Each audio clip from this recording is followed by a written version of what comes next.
Okay, so guys, if you already made some money this week, don't try to blow your profits on Friday. Just stay patient and be happy because you made profit. All right. So,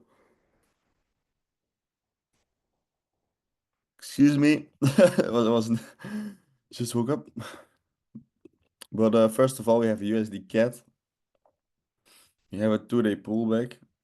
As you guys can see, yesterday we had this one, and I didn't really like it.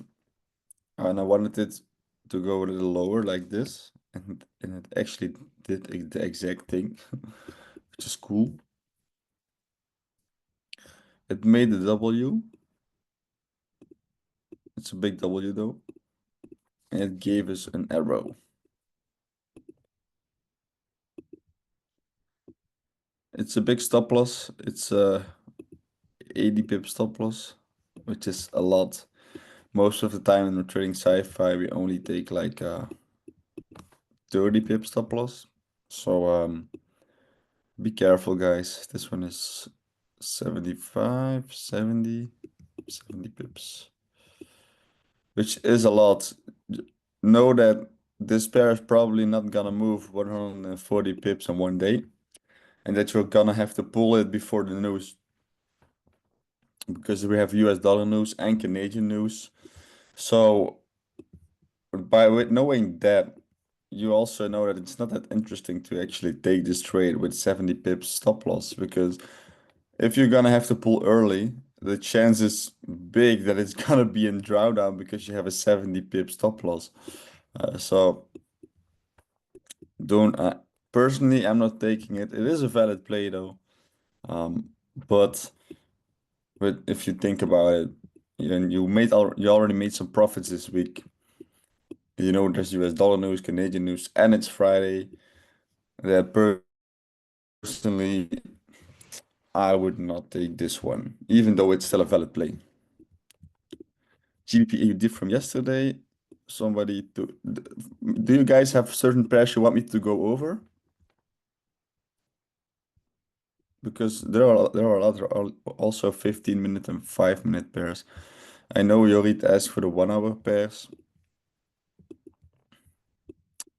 GBP NZD. Very nice.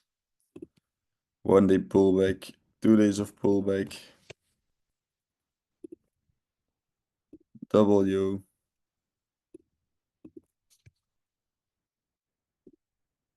The 1 hour plays are really strong most of the time. And when you have a 1 hour play, a lot of times you can take it all the way up to the previous high. But personally, I only take 1 and 2s. So this one, if you're in GBP NZD, you should already be break even. I know this one started as a 5-minute play. Look at this. Imagine taking this one. Imagine taking it as a 5-minute play. All and put your TP just at a 1 and 2 from the 30-minute play. Look, you get a 1 and 8.6, which is actually insane, guys.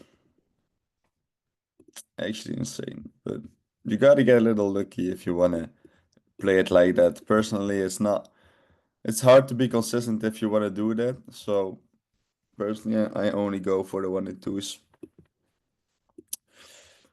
USD CAD already went over it, but this is a 1 hour play. 1 day, 1.5 day pullback. Excuse me. Euro GBP. I don't like this one. Why do I not like this one? Drop it in the chat if you know.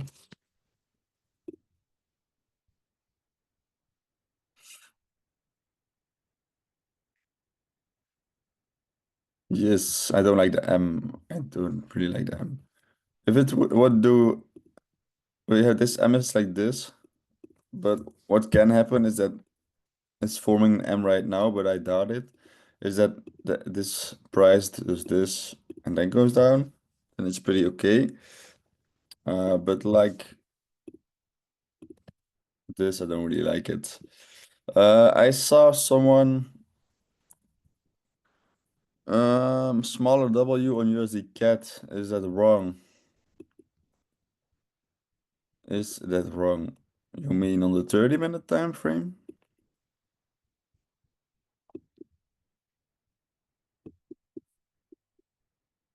You mean this?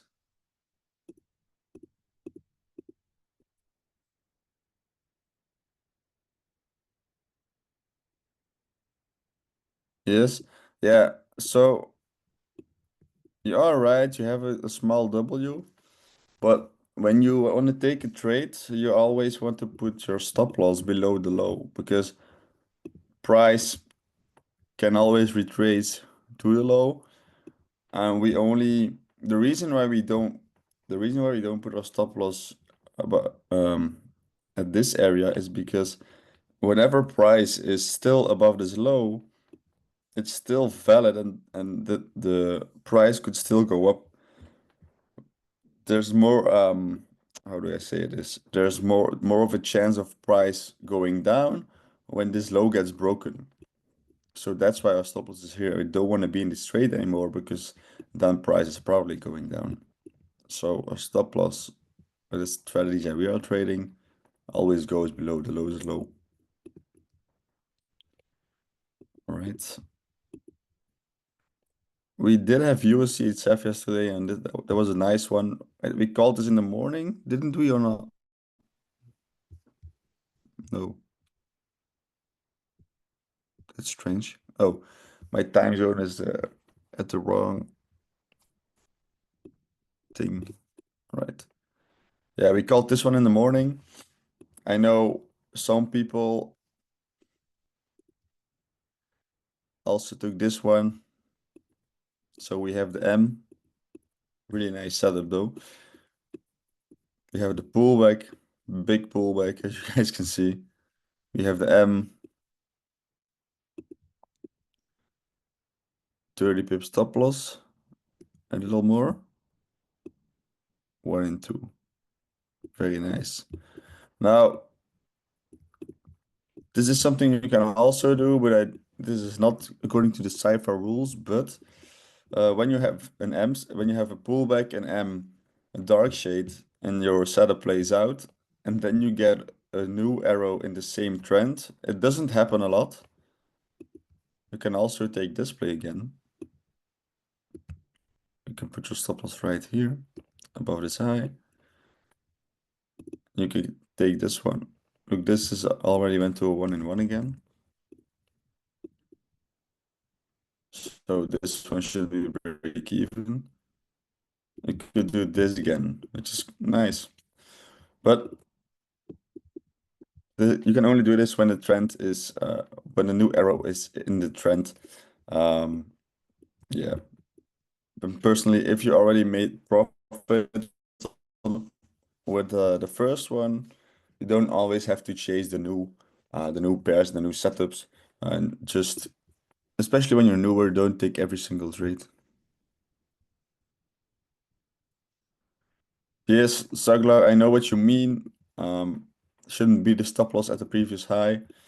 Look, with this play, if you're newer to trading, don't try and take them all. Just do the simple step system. What we see here is we see this M, we see our play playing out, and then we see the price. If you look at market structure, making a new high, and then there is an arrow. So what does that mean if this so we have the high, price goes down. If price was to go up again to here, this would mean that this would mean that there's another break of structure and price will probably keep going up. Right. So that's why I put my stop loss on this place whenever I trade an arrow in the continuation of the trend. You never take an arrow when the price is not trending or doesn't have the M or W and the three-step system. Yeah. All right. I think that was it for me. We did have AUDJPY yesterday as well. This one played out okay. I told you guys that I wasn't taking it, but that some of you probably will. because we've seen this setup before. Clean 1 and 2 as well. Very nice trade. Who took this trade? I know some of you did.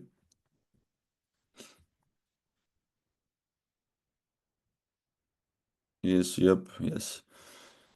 See the people that are on the calls the most, they took it. That's good. All right. Perfect. So I think that was it for me. If there are no more questions, I'm gonna give the word to Jens. I'm gonna make you host. Are you host already? Oh, yeah, yeah, okay, okay. I'm gonna give the word to Jens. Jens has been here with us since 5 point something years already. Been trading for that long. Probably traded every single strategy on the platform, even the strategies that aren't here anymore, which is insane. Used to actually trade a strategy called DeLorean, which sci-fi is now based on, I guess. So the we're super blessed to have someone like Jens on the call, and being able to get the help like we get from Jens is just amazing. So um, go ahead, do your thing, do the last day of the boot camp, drop some fire in the chat, drop some hearts in the chat for the boot camp, and especially for Jens. All right, all right, all right. Thank you, Maxime, for opening up the call like usual. Put some love in the chat for Maxime as well. I'm happy and grateful to be here again. And let's dive straight in because we did have some movement. We had some good trades, and I wanted to go over. I think Maxime covered basically everything. We had another valid play on GBP NZD about 6 hours ago, so that's very good. That's a powerful play for those that are in. It's about 1-to-1, I believe. And then, of course, we had other ones yesterday. Let me see. The JPY one, for example, that Maxime just showed as well. It's that was a great trade. And I think this, oh, that's what I wanted to go over really quickly before I dive into the topic. This is really a personal thing. Okay. So that shows on how you can see the same market in a different way, right? Because the M we want to see, is it an M like this, or is it an M like this? The left one or the right one? Let me know in the chat.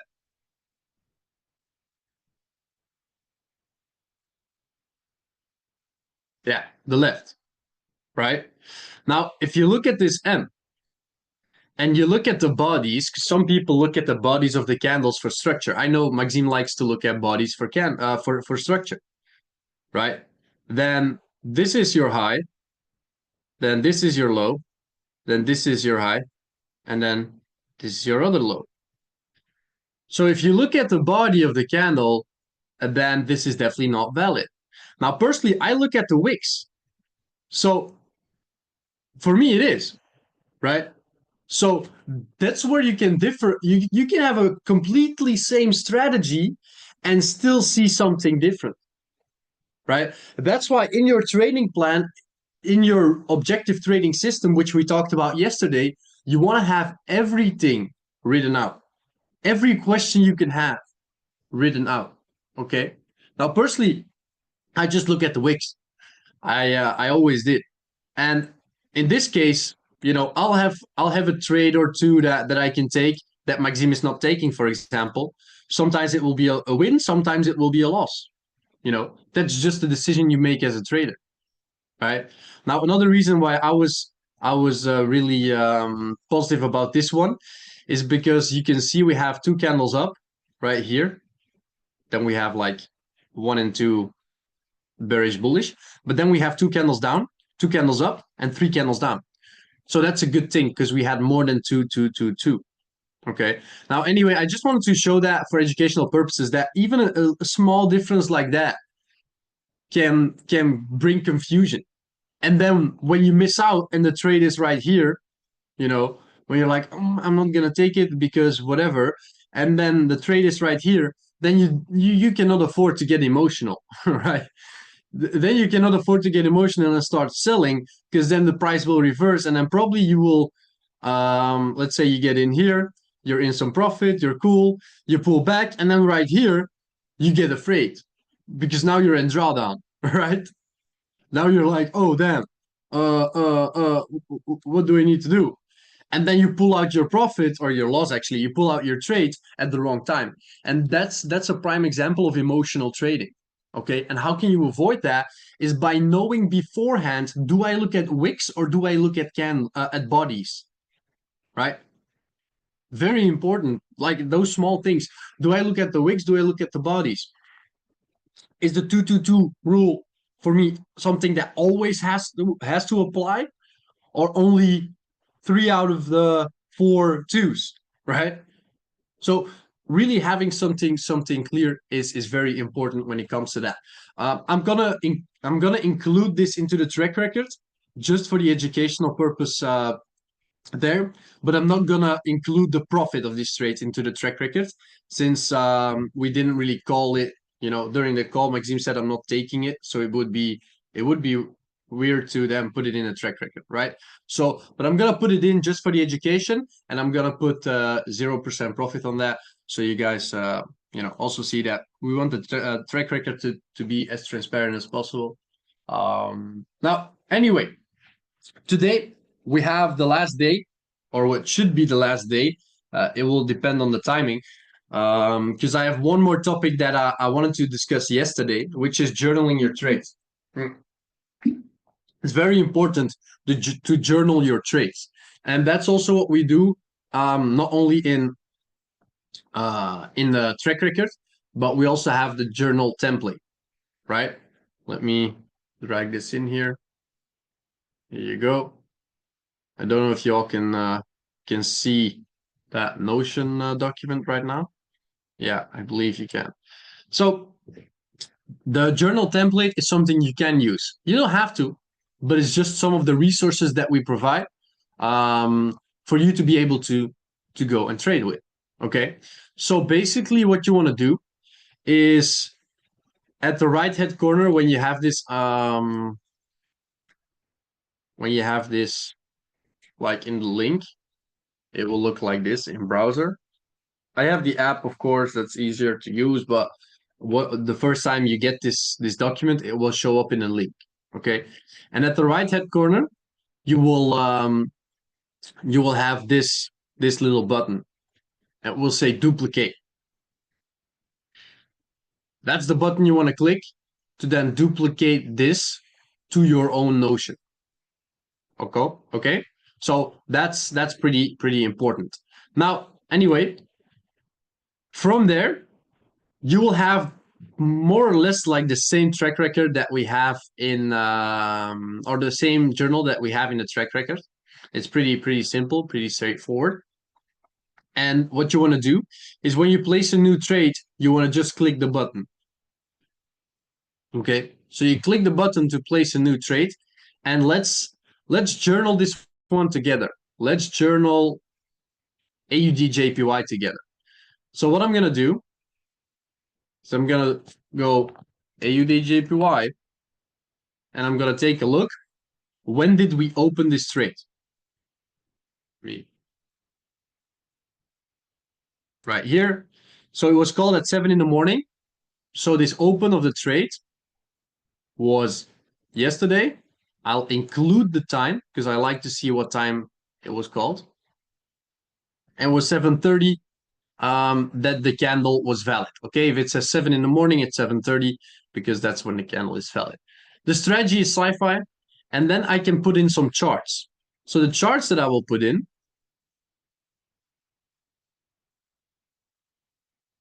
is, for example, right here. Oh, gonna take the other one. I'll mark up the pullback.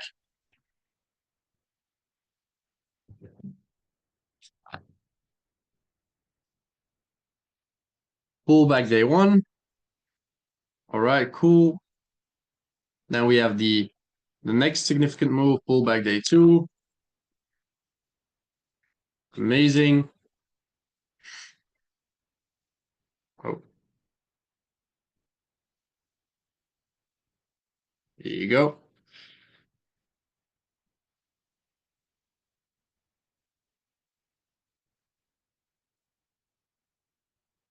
Then I'll mark up our M or W. And then, of course, the setup itself. Right? So that's basically, here we go. That's basically the setup. We can also mark up the one-to-one risk to reward. This is target 1. Target 1, go break even. And then I'll most of the time take 2 pictures, right? Whereas the first picture will be somewhat of a bigger overview, right? And at chart, I just click embed the link, and I'll paste that link over here. Then I'll go back and I'll do a little zoom in of the entry and the M pattern, right? Something like this.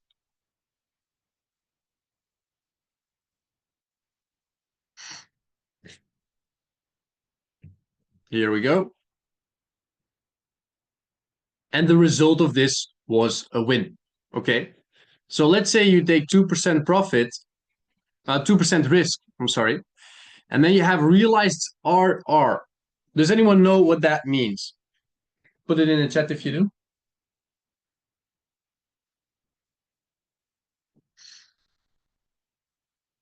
What is realized RR? Yeah, realized risk to reward. So what is the risk to reward that you pull out at? This can be different. Like, let's say there is news and you need to pull out right here, for example.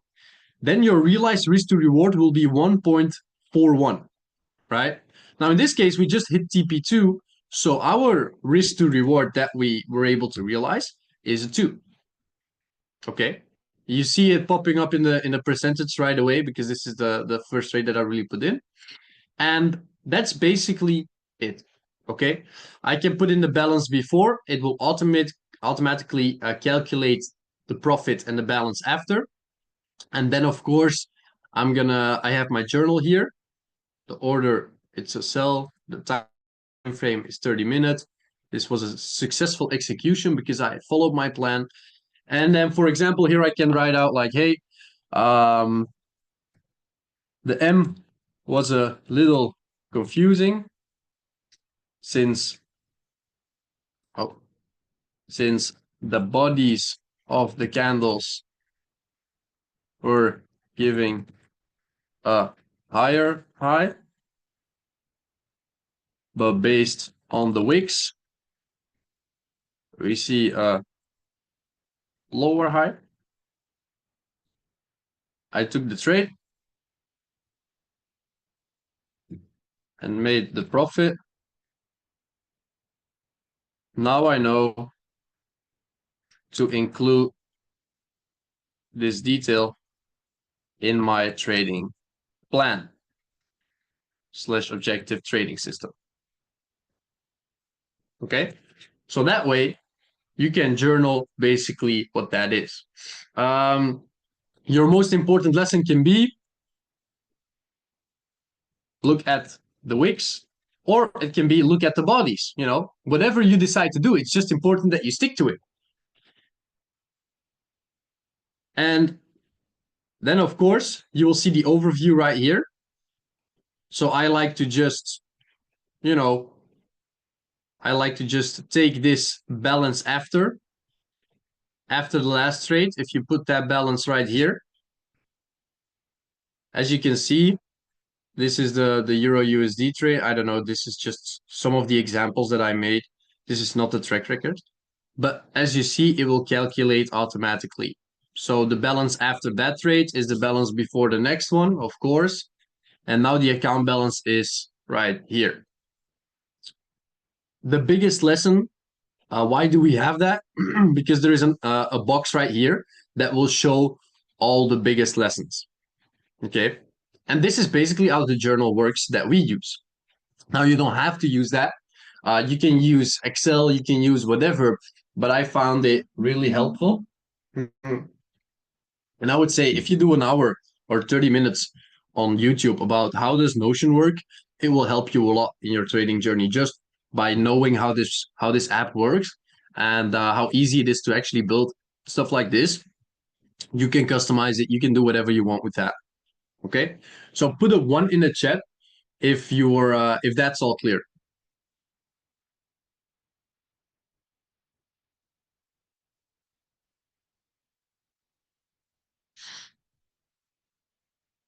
All right, cool, amazing.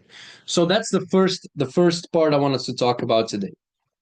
And then, of course, before going into scaling accounts, I see we have a few questions. What are some questions you guys still have are thinking on? I know one of the things that we haven't really mentioned is what Maxime just said.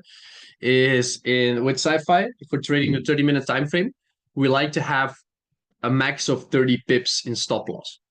Okay, so that's something important to note. Now, that's all in the ebook as well. So you can find that in the ebook. But only for JPY pairs, it will probably be bigger a lot of the times because they move bigger. Okay, and some of the other pairs move pretty big as well. So it's normal, right? But our aim is around 30 pips in stop loss. If it's like 80 pips, like we just saw, you know, chances of that hitting take profit are small. Okay, because then you know it's just a big stop loss. So we don't really like that. Then I see a question about spread hour. That's also a pretty interesting and important topic. Spread hour. Uh, it's important to just be aware.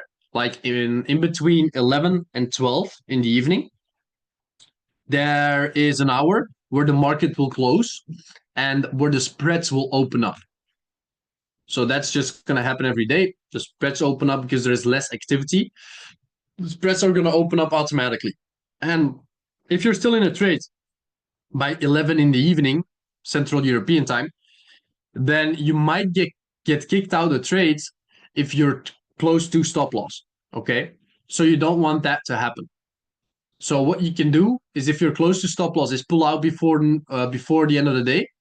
Now, most of our trades will hit stop loss, take profit, or break even before the end of the day. But if you're still in a trade, you can either pull it out or you can wait patiently. Some will give their stop loss some extra breathing room.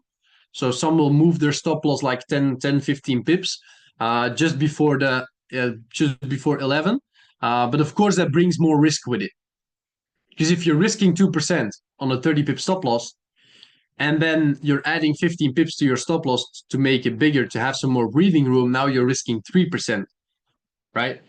With spread hour, if it would move big, which it actually never really does during spread hour, but if it would, then you can have a 4% loss because of the slippage and because of the spread.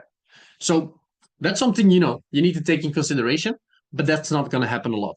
I believe we had that once, and that was not even normal spread hour. That was spread hour over the weekend with CHF-JPY. I think that's one time that we experienced that. But yeah, it's something to be aware of. So every evening, 11 till 12, and also over the weekend, of course. That's on Sunday evening when the market opens at 11. It's actually right away spread hour. Okay, so that's important to know. So I hope that was an answer to the question on spread hour. And then from there, I want to go directly into the next topic. If there are any other questions, we might be able to do a little Q&A at the end, but I don't want to lose too much time. So we talked about a lot of stuff yesterday, right?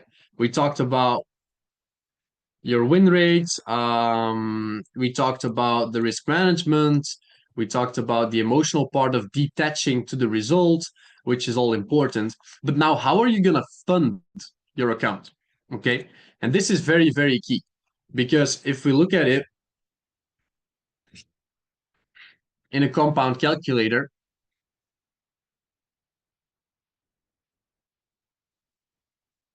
Here we go. If we look at it in a compound calculator, we all know this exercise, right? Where you make about 3% a week for 2 years without any additional deposits. You will be about 5K. That's cool. Now, what if you have any additional deposits?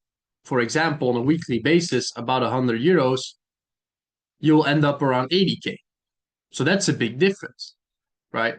Now, I'm going to show you the different ways that I believe it's powerful to scale up your accounts, because it's really interesting. A lot of people, I'm going to be honest, are pretty arrogant when it comes down to trading and your own ability of trading. I see Eduardo in the chat, for example. Eduardo, if you are trading, or if you are investing your money and you're investing it into a trader, for example, but the trader doesn't have a track record, he just started 2-3 months ago, 6 months ago, 7 months ago, whatever, but he doesn't really have proof of making profit. Would you invest your money with that trader? Yes or no? You would not risk it for a second, right?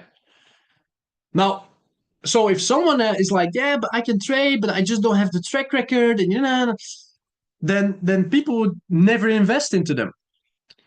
But now all of a sudden, if you are the trader yourself, but you're also the investor, you're like, I got it. Yeah, I can do this. No problem. Don't worry. I'm gonna make profit. I see the strategy. I know it. It's pretty arrogant to think like that. All right. So what you want to do is you want to prove you as a trader to you as an investor, and you want to think as if these are two different people. Okay, because you, the investor, is the one that makes money, goes to work every single day, and wants to make money with that, or wants to go invest with it hard-earned money, right? But you, as a trader, is the one that's managing the money, and that's learning the skill of multiplying that. But don't be naive to think that in the first few weeks or months you have to be gazillion profitable, whatever, because you don't, right? Some do, amazing. I see some people, they just start and they're profitable, and I don't get it. It's crazy. How can you just start and never have like a losing month or a losing week? It's insane. And some people are doing that. But for me, for example, it took me a year and a half, 2 years to become profitable. Okay, the systems that we have now were not there. So that's a big thing. But it's something you need to know. It's not normal to be profitable within the first 3 months. It's not normal to be profitable in trading within the first 6 months. Okay, that's not normal. Some people are making it look like it's normal because the community is crushing it. But I just want to tell you, it's not. Okay, so if you look at funding your accounts, you can do a few different things. You can do capital funding, whereas you will go and put on a certain amount of capital. Okay, so we call it scaling in. I'm just gonna do scaling in. Scaling in your capital, let's call it that. So let's say you have some savings. Let's say you have some money on the side. Let's say you have just some money put aside that you want to invest. That's the money. First of all, you need to be ready to lose it all. And if you're not, then that's not the money you want to invest. Okay. So while investing, you need to accept, like, the second I put 200 euros on my account, I just act as if I bought a pair of shoes that was 200 euros and I lost the shoes, and now, whatever. So in my head, the money is gone. That's one thing that's important. Now, what you're going to do is, let's say some people it will be 10K, some people it will be 1,000 euros, some people it will be whatever. But let's say you have 1,000 euros to the side, just for the example. On a savings account, it's like 1,000 euros that you're not really using. You don't care about it. And like, I rather put it to work. First, what you're going to do is you're always going to trade demo, right? Before I even go further. And demo first. Demo first, why? You need to get familiar with how the app, the lot sizes, the strategy, how that all works. It's very important to get familiar with that. Because if you make mistakes on the lot size, you're not risking 10 euros, you're risking 100, right? And that's just the difference of typing is 0.1 or a 1.0, right? So it's pretty important to do demo first, but I thought, everyone knows that by now. So I'll put that up here. Cool. Now let's say you have 1,000 euros in the account. What do you want to do once you're like, I'm ready? I got the strategy down. I've been trading on demo for whatever time that you felt needed. I had some good trades on demo. I'm kind of getting the hang of it, right? I would say you take a percentage of the capital that you're ready to invest. So let's say it's 1,000. You can invest like, for example, 200 or 100 or 250, whatever. But I would do a max of 20% of your capital. So let's say this is 200. What do you want to do after that? You want to show yourself that you are capable to manage the trade account of 200 euros. So you put in a goal. And the goal can be 10% profit. A goal that I like more is like 10 good executed trades. Okay, that's something that I like even more, because then the profit will be there if you have 10 good executed trades. Where's my text? Where is that? Oh, did my text just disappear?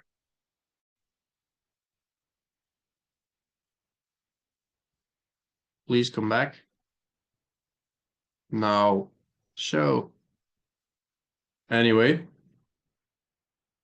I purposely take TradingView because sometimes sci-fi will kick me out in hopes that this wouldn't happen. Anyway, funding accounts. Give me like 30 seconds now. First, demo, mucho importante. And then, of course, scaling in private funds. So let's say you got that 1,000 there.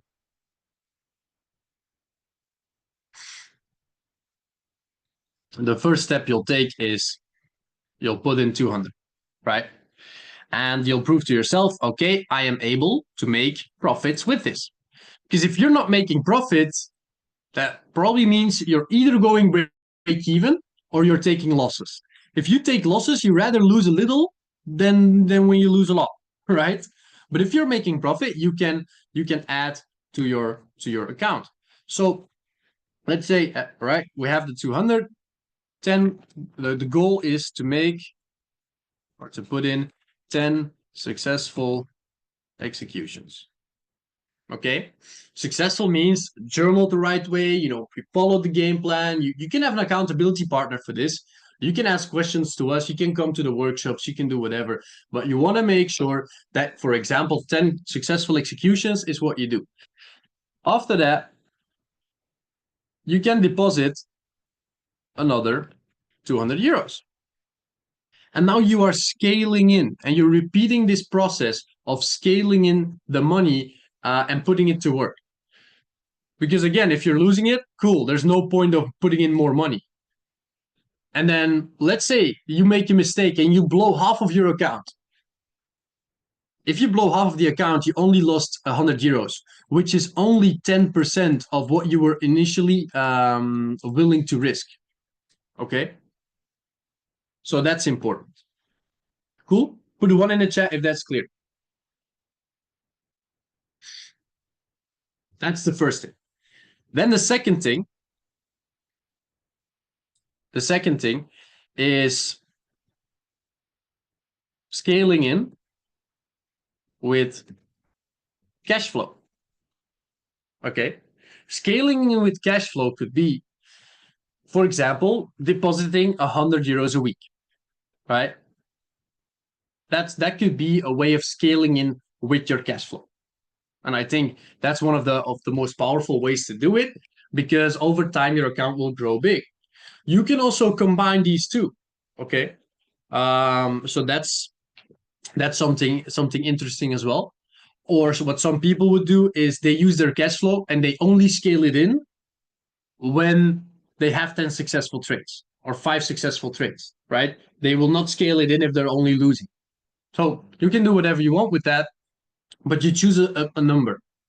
And I believe cash flow is king. Like, just to give the example, look, working for an extra day somewhere in a restaurant, even if you're just like washing dishes or whatever, you can make 100 euros extra.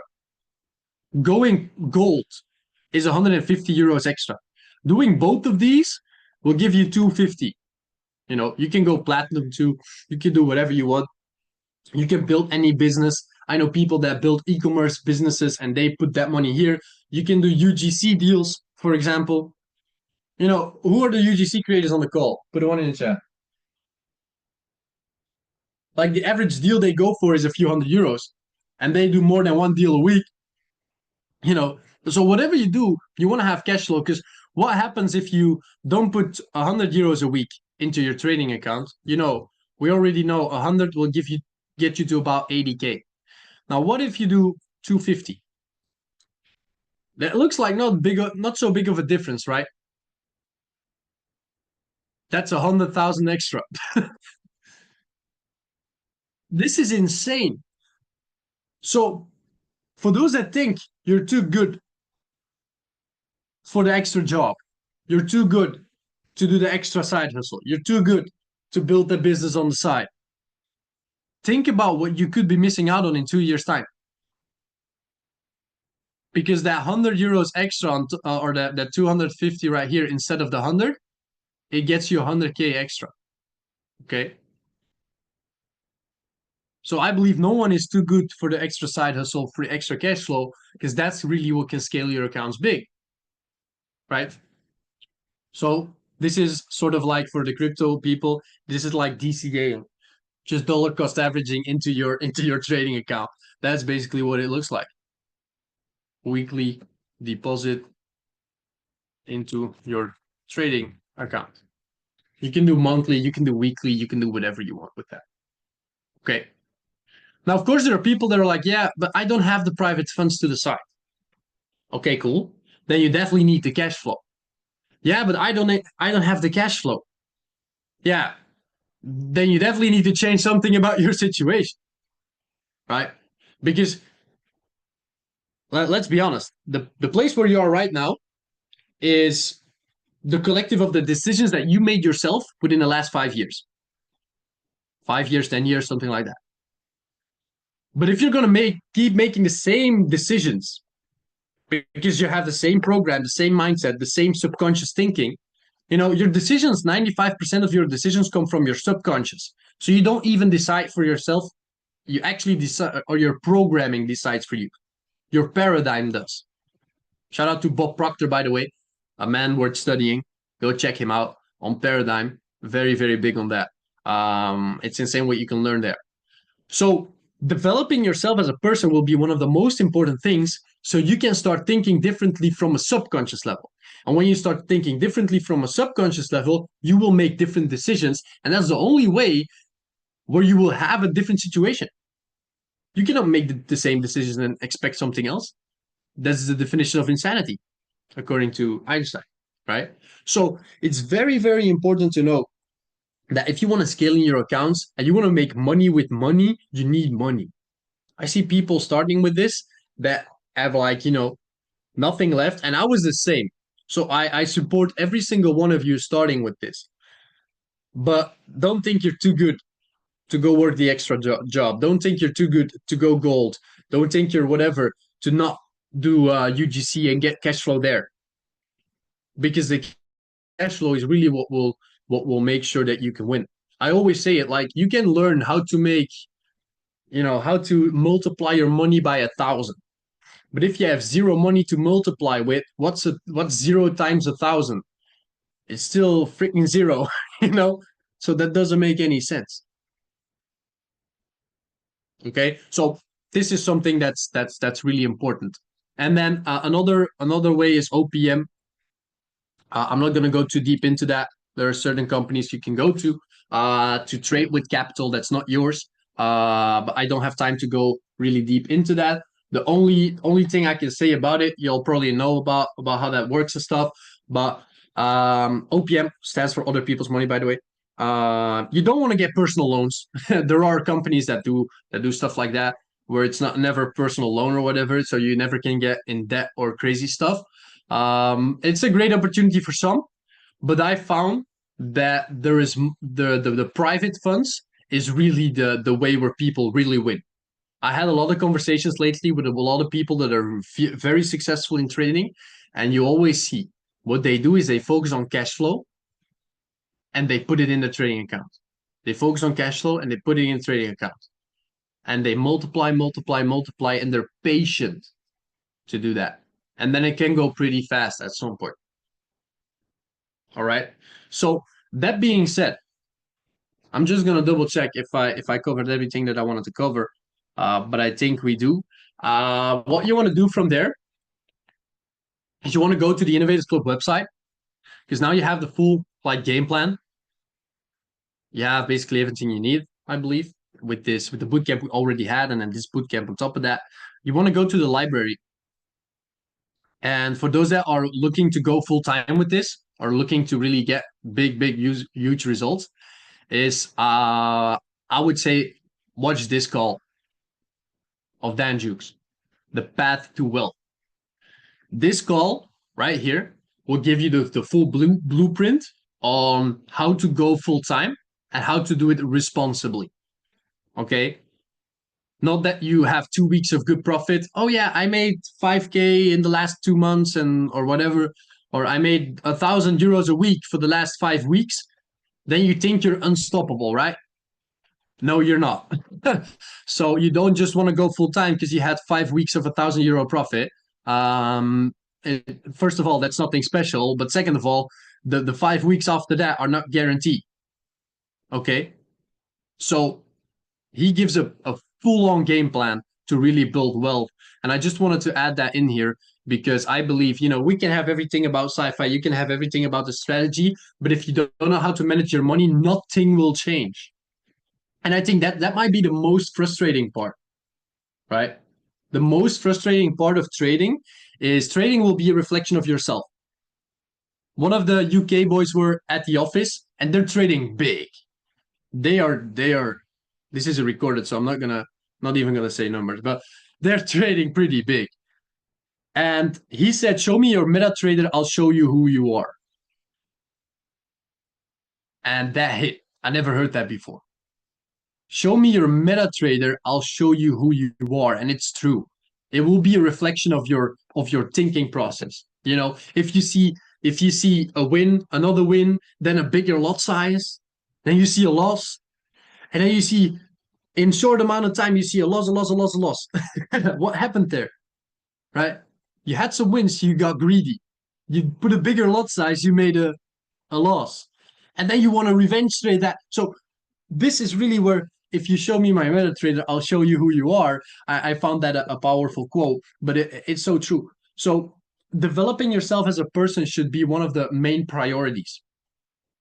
And for me, building a business in network marketing, for example, taught me a lot about myself and about who I am as a person. And that's where I grew the most, right? That's why I'm so big on building the business and trading with it. Because you're not only creating cash flow from building the business, but you are also creating yourself, building up yourself and building up your personal development in that regard. Okay. Now, the last thing I want to close off with is, even if you're not building the business, and if you're like, I'm just here to trade, that's cool. 85% of the people do that in the whole company. I think in our teams, it's like 93% or something of the people that are, solely customer. And that's amazing. But what I wanna stress on is you will always be the average of the 5 people you spend most time with. And I know we hear that a lot, but this might be an action step for yourself, is go back over the last 7 days and write out those names of the people that you spend most time with. Really write it out. Like, who are the 5? Because we know, yeah, I'm the average of the 5 people I spend. You hear that all the time, but who are they? And then objectively, not emotionally, right? Look at, what does their health look like? What do their finances look like? Are they happy? What do they do for work? Is the situation they have, the life they have, the life I want? If not, you might want to go and associate yourself more with people that do have the life you want. Okay? Because at the end of the day, you're going to become the average of those 5. So really be aware of that. And that's just something that's so important. So regardless if you're building the business or not, I believe you should be at every event. You know, one of the newest traders that I'm working with, Max, for example, he's everywhere all the time. And he's just trading. But in the first 3 weeks, he was able to make, I think, two of those 3 weeks he made profit, and he made more than 3%. It's crazy, you know, in those weeks. And the guy started less than a month ago, right? But how and why is that?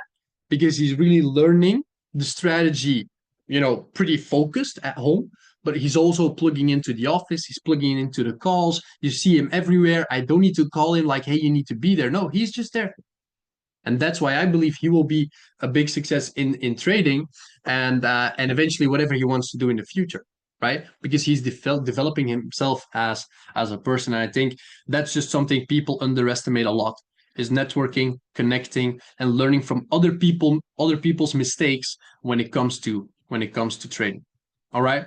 So that being said, we're gonna close this off.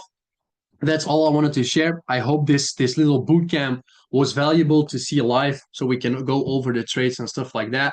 I will add all the trades into the track record pretty soon. And maybe if there are any other questions or any other requests that you want to go over, we might be able to do a last day of the boot camp on Tuesday next week. But if that's not needed, then this will just be it. If it is, we might be able to do like a little Q&A or something. I think that's valuable to have in those recordings. So just let me know if you have a lot of questions, and then we'll go deeper into that. Okay. Thanks for being here, guys, and we'll see each other pretty soon. Bye-bye.